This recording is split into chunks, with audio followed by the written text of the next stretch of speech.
बिस्मिल्लाहिर्रहमानिर्रहीम। मैं बनाने लगी हाँ आंडे वाला परोठा। अज की मेरी रेसिपी है आंडे वाला परोठा। मेरे भैन भाइयों वास्ते जोड़ा है ना मैं पेड़ा इस तरीके ना लगी करा ना। आटा मैं बिल्कुल सादा सिंपल गुन्निया, हल्का जहा मैं नमक पाया से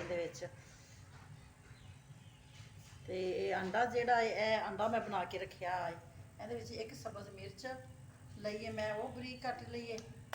हरिया धनिया मैंने डाला इसके अंदर, सूरख मिर्च डाली है, नमक डाला है, हल्का सा चुटकी जड़ी है ना मैं ना हल्दी दी।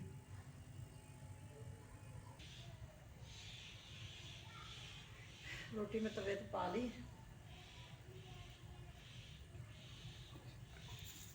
इसका पासा बदल देनी हाँ।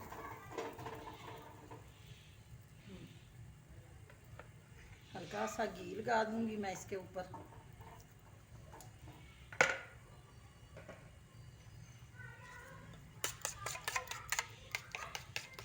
अंडा मैं फेंट के रखा है।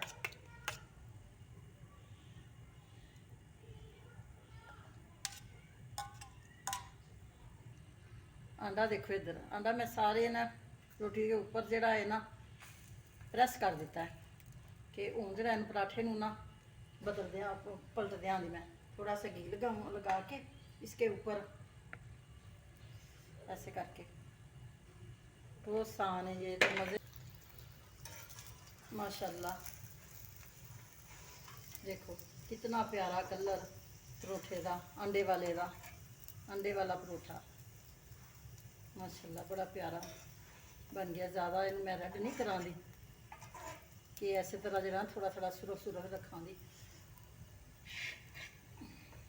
ये बना के ना चेक करना।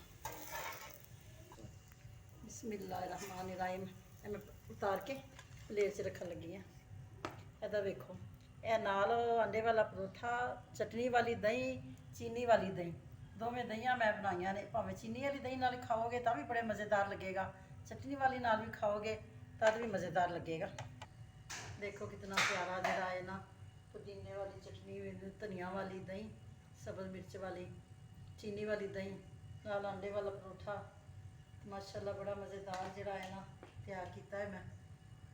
तो मेरे चैनल ना सबसक्राइब भी करना, लाइक भी करना, शेयर भी करना, कमेंट्स दे के भी जरा कमेंट्स भी करना। तुहाडी बड़ी मेहरबानी, आपकी भैन जरा है ना कामयाब करो। तुसी वेखदे जे तो तुसी ना लाइक भी कर दिया करो, सबसक्राइब भी कर दिया करो। किसी गरीब की जरा है ना जिंदगी सवारी जाए दी। अल्लाह मियाँ तंदुरुस्ती देवे, मेरे चैनल वेखने वाले सेहत देवे। सब मुसलमानों जरा है ना जिथे जिथे मुसलमान है अल्लाह मियाँ उन्होंने ईमान जरा है ना कायम रखे।